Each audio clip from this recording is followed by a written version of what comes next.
بسم اللہ الرحمن الرحیم نحمدہ ونصلی علی رسولہ الکریم اما بعد فاعوذ باللہ من الشیطان الرجیم بسم اللہ الرحمن الرحیم رب اشرح لی صدری ویسر لی امری واحلل عقدۃ من لسانی یفقہوا قولی۔ 14واں پارہ۔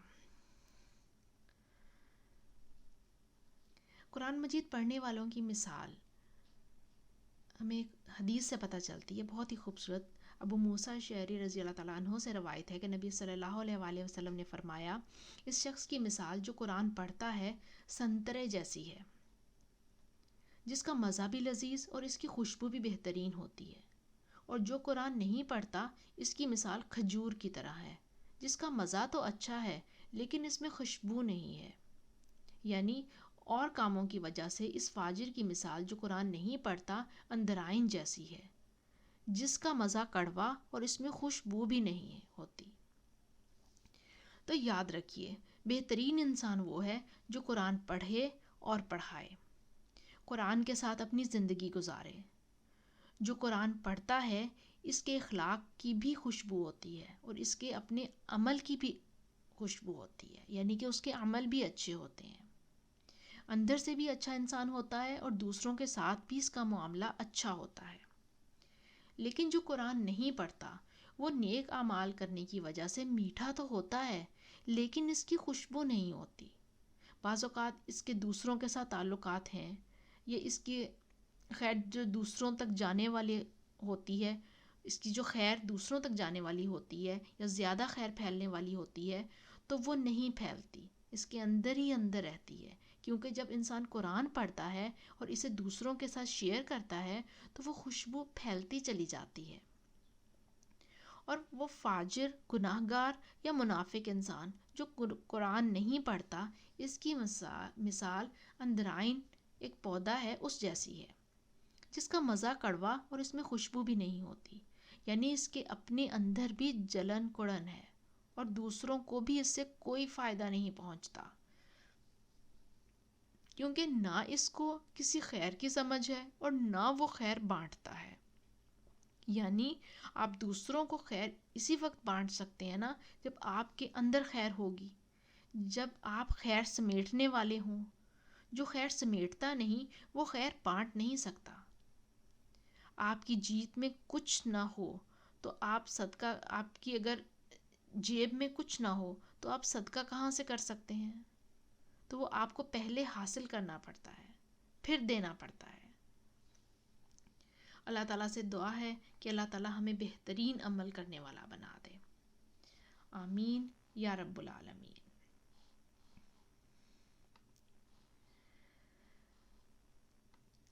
اور 14ویں پارے میں کچھ جو باتیں جو بہت ہی سوچنے کے قابل ہیں کہ انسان غفلت میں ہے، بعد میں افسوس کرے گا کہ کاش میں مسلمان ہوتا۔ اب کہنے کو تو ہم سبھی مسلمان ہیں لیکن ہم غفلت میں پڑے ہوئے ہیں، ہم شعوری مسلمان نہیں ہیں، اور یہ انسان بعد میں ریگریٹ کرے گا کہ بعد میں انسان کہے گا کہ میں شعوری مسلمان ہوتا، میں قرآن پڑھتا، میں قرآن کو سمجھتا، اپنی زندگی قرآن کے مطابق گزارتا۔ ابھی دنیا کی غفلت ہمیں شاید یہ احساس نہ دلا سکے، لیکن قیامت والے دن جب ساری ہماری زندگی جو ہے، جیسے آپ کبھی شادی وغیرہ پہ کوئی موویز جیسے بنتی ہیں اور جب بعد میں بیٹھ کے آپ موویز کو دیکھتے ہیں، اپنی شکل دیکھتے ہیں، اپنے آپ کو دیکھ رہے ہوتے ہیں، تو آپ کہتے ہیں وہ ایسے کرنا چاہیے تھا، وہ ایسے نہیں ہونا چاہیے تھا، وہ یہ تو ایسے مووی بن گئی، اس ٹائم پہ مجھے ایسے نہیں کرنا چاہیے تھا۔ یا اپنا میک اپ دیکھ کے کمنٹس پاس کر رہے ہوتے ہیں، اف یہ تو میک اپ سوٹ نہیں کر رہا، یا لائٹ کرنا چاہیے تھا یا ڈارک کرنا چاہیے تھا، یہ کپڑوں کا رنگ ہی اچھا نہیں لگ رہا، ایسے ہونا چاہیے تھا، ویسے ہونا چاہیے تھا۔ اور اب بھی گھنٹہ 2 گھنٹے پہلے یا 2 ہفتے پہلے بنی ہوئی مووی پہ آپ جو ہے وہ ریگریٹ کر رہے ہوتے ہیں، یا اس پہ اپنی ڈسسیٹسفیکشن شو کر رہے ہوتے ہیں کہ یہ ایسے نہیں ہونی چاہیے تھی، ایسے ہونا چاہیے تھا، میں زیادہ اچھا لگتا۔ تو امیجن کریں جب قیامت والے دن اللہ تعالیٰ آپ کی مووی چلائے گا، پوری زندگی کی مووی، اور آپ کو دنیا میں مگن، دنیا کی خوشیاں، دنیا کے کام، ان میں مگن پائے گا، اور قرآن کے لیے ایک وقت بھی نہ نکالا ہوگا. اس وقت کتنی حسرت انسان کو ہوگی. اتنا ٹائم کل کر دیا، اتنا ٹائم برباد کر دیا. یہ ٹائم تو ایسے گزارنا چاہیے تھا، یہ تو نماز ایسے پڑھنی چاہیے تھی، تو قرآن کو ٹائم دینا چاہیے تھا. تو اس وقت انسان کہے گا ہے کاش میں مسلمان ہوتا، ہے کاش میں شعوری طور پہ مسلمان ہوتا. ہم یہ بات ہم تو غیر مسلموں کے لیے کر کے تو خوش ہو کے بیٹھ جاتے ہیں نا کہ ہم تو مسلمان ہیں، ہمیں تو کوئی ریگریٹ نہیں ہوگا. نہیں جناب، ہمیں بھی ریگریٹ ہوگا، کیونکہ ہم شعوری مسلمان نہیں ہیں. ہمیں پتہ ہی نہیں ہے کہ ہم نے کیا کام کرنے ہیں. ہمیں زیادہ ریگریٹ ہوگا کہ ہمارے پاس تو تھا سب کچھ، ہمارے پاس تو کتاب بھی تھی، ہم تو مانتے بھی تھے، پھر بھی ہم نے نہیں پڑھا. ہمارے پاس تو ہمارے پیارے نبی صلی اللہ علیہ وآلہ وسلم کی سیرت بھی تھی، ہم اس سے ہی سیکھ لیتے، ہم نے اس کو بھی نہیں پڑھا. ہمیں زیادہ ریگریٹ ہوگا. اور قرآن جو ہے نا، قرآن کی حفاظت کا ذمہ تو اللہ نے لے لیا ہے، اس لیے کسی قسم کی کوئی تبدیلی اس میں نہیں کی جا سکتی. آپ اپنے ایکشنز میں تبدیلی کر لیں، آپ اپنی زندگی اپنی مرضی سے گزار لیں، لاکھ گزار لیں، قرآن تبدیل نہیں ہوگا. قرآن کے احکامات تبدیل نہیں ہوں گے. قرآن میں جو لکھا ہے وہ ویسے کا ویسے ہی لکھا رہے گا. تو بہتر ہے کہ اپنے اعمال قرآن کے مطابق کر لیں. جو چیز نہیں بدلنی، آپ بدل کے اس کے مطابق کر لیں. دنیا میں تو ہم یہ بہت کہتے ہیں کہ یا اگلے کی مرضی کا بن جاؤ، اگر اگلے کو اپنی مرضی کا نہیں بنا سکتے تو اگلے کی مرضی کا بن جاؤ، تبھی دنیا نبھ سکتی ہے، تبھی رشتے نبھ سکتے ہیں. تو اللہ کے ساتھ تو ہم یہ نہیں کہتے کہ اگر ہماری مرضی کے مطابق نہیں قرآن بدلا جا سکتا تو ہمیں قرآن کے مطابق اپنی مرضی بدل لینی چاہیے. اللہ کے ساتھ ہمارے جو دوستی ہے، اللہ کے ساتھ جو ہمارا تعلق ہے، اس کی بنیاد اسی طرح سے مضبوط ہو سکتی ہے. لیکن ہم اس بات پہ تو نہیں ہم آتے. دنیا کے جہاں رشتے نبھانے ہوتے ہیں وہاں پہ تو ہم یہ کال بڑی آسانی سے دے دیتے ہیں کہ اگر اگلے کی پسند کا نہیں بن سکتے تو اگر اگلے کو اپنی پسند کا نہیں بنا سکتے تو اگلے کی پسند کا بن جاؤ. تو یہ ہمیں اللہ کے ساتھ اپنے تعلق کا بھی جائزہ لینا ہوگا.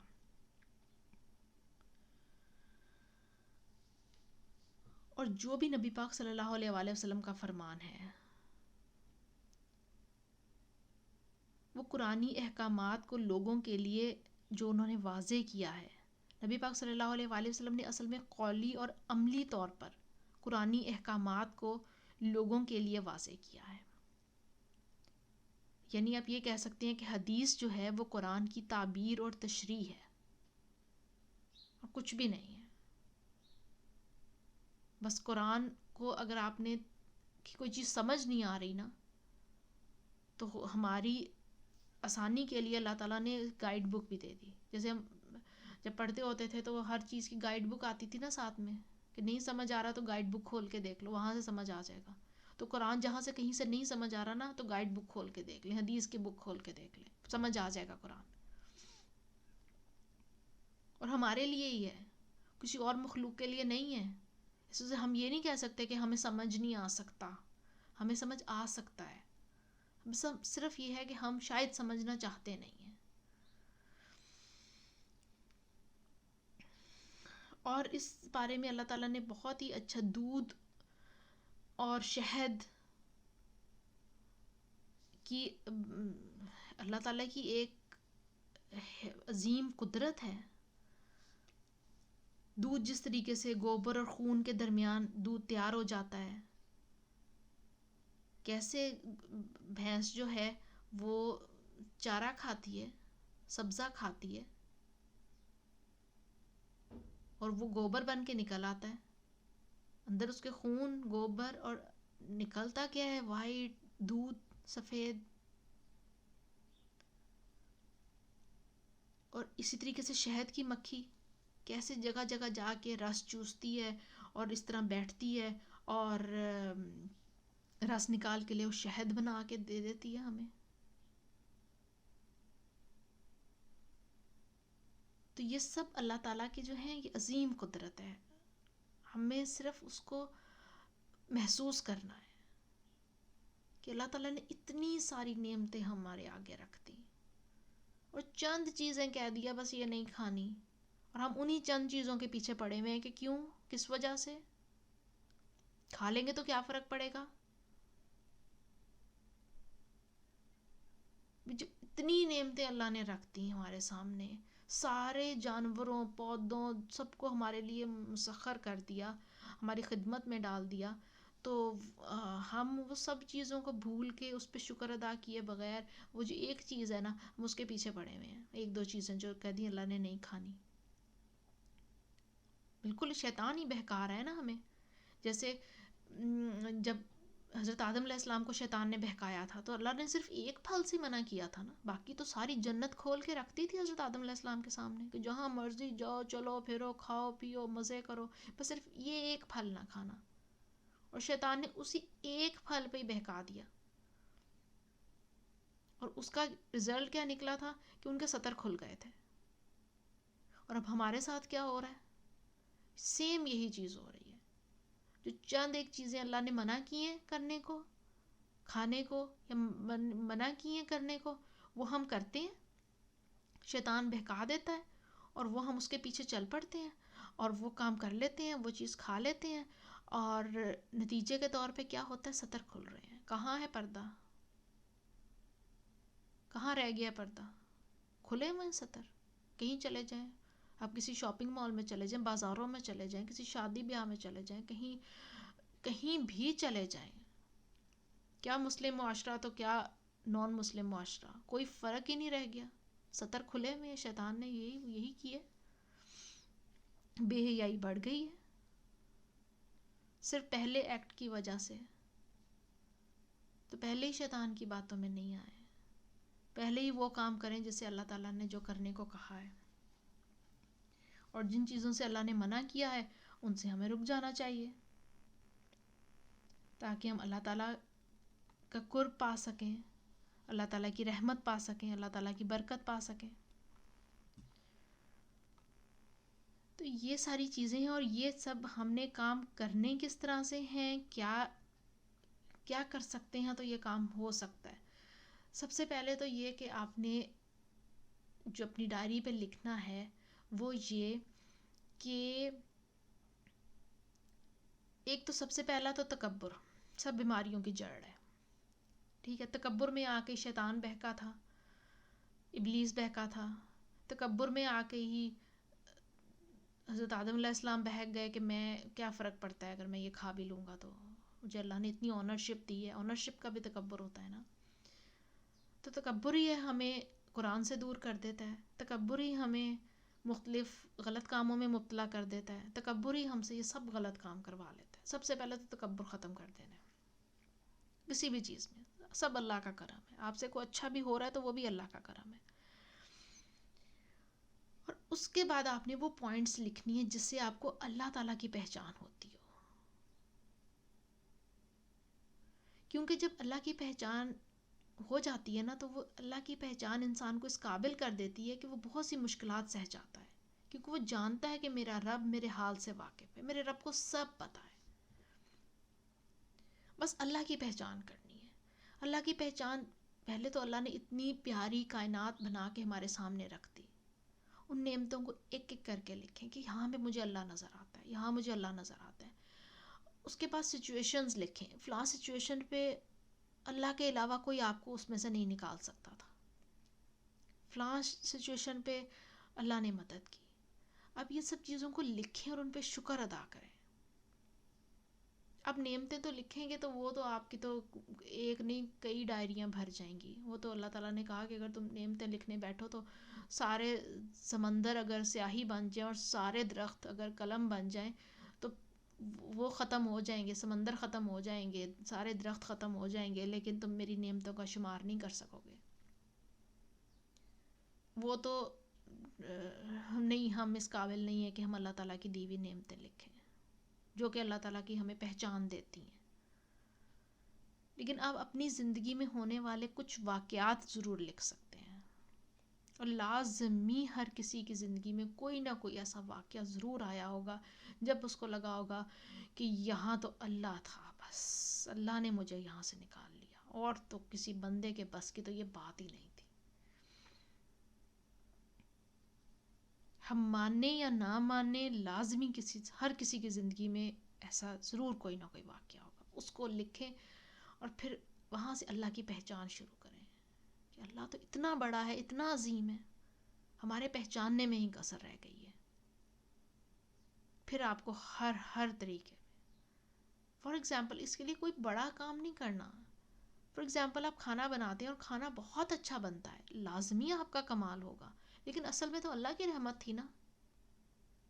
کوئی چیز آپ ڈالنا، اللہ بھلا دیتا آپ کو کوئی چیز ڈالنی، کوئی مین انگریڈینٹ ڈالنا، فار ایگزامپل کئی دفعہ ہوتا ہے نمک ہی ڈالنا انسان بھول جاتا ہے، اور جب کھانا کھانے بیٹھتا ہے ٹیسٹ کرتا ہے، وہ نمک ہی نہیں ڈالا، وہ بھول گئی۔ سارا کھانا اتنی محنت سے 2 گھنٹے کھڑے رہ کے کھانا بنایا، اینڈ پہ وہ اللہ نے بھلا دیا کہ نمک نہیں ڈالنا، نمک ڈالنا بھول گئے آپ۔ تو کوئی بھی کام اللہ کی رحمت کے بغیر تو ہو ہی نہیں سکتا۔ تو جو کام آپ سے ہو جائے، اللہ کا شکر ادا کریں کہ اللہ تو نے کروا دیا، نہیں تو مجھ سے نہ ہوتا یہ۔ آپ کا قرآن پڑھنا، کوئی ایسا کام پڑ جائے آپ نہ پڑھ سکیں، اب نہ بیٹھ سکیں قرآن پڑھنے کے لیے، آپ کا نماز پڑھنا، کوئی ایسے بات ہو جائے اب نماز آپ کی رہ جائے، تو اللہ کو پہچاننے، پوائنٹس لکھیں کہ آپ نے کہاں کہاں اللہ کو پہچانا ہے، اور پہچاننے اللہ کو۔ اگر پوائنٹس آپ کو نہیں مل رہے تو بیٹھیں، سوچیں، پہچانیں، یہ آپ کو فائدہ دے گا۔ اور اللہ کی مدد حاصل کرنے کے لیے جو آپ نے کرنا ہے نا، اللہ کو پہچاننے کے لیے، اللہ کی مدد حاصل کرنے کے لیے، اللہ کا ساتھ پانے کے لیے، وہ احسان اور تقوی کی روش اختیار کرنی ہے، صبر کا طریقہ، صبر کرنا ہے، احسان کرنا ہے، اور تقوی، اللہ تعالیٰ، بس اللہ تعالیٰ پہ بھروسہ۔ یہ جب انگریڈینٹس مل جائیں گے نا، تو پھر اللہ تعالیٰ کا ساتھ مل سکتا ہے، پھر آپ اللہ تعالیٰ کو، آپ کو پہچاننا بہت آسان ہو جائے گا۔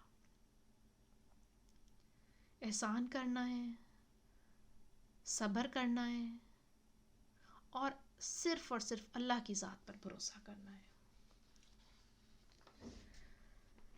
اللہ تعالیٰ ہم سب کا حامی و ناصر ہو، اللہ تعالیٰ ہم سب کو اپنی امان میں رکھے، خیریت سے رکھے، اور یہ قرآن کا علم ہمارے لیے آسان کر دے، اور اس پر عمل کرنے والا بنا دے، اور اللہ تعالیٰ اس کو دنیا کے گوشے گوشے تک، ہر انسان، ہر دل تک، ہر ہاتھ تک پہنچانے کی توفیق عطا فرما دے۔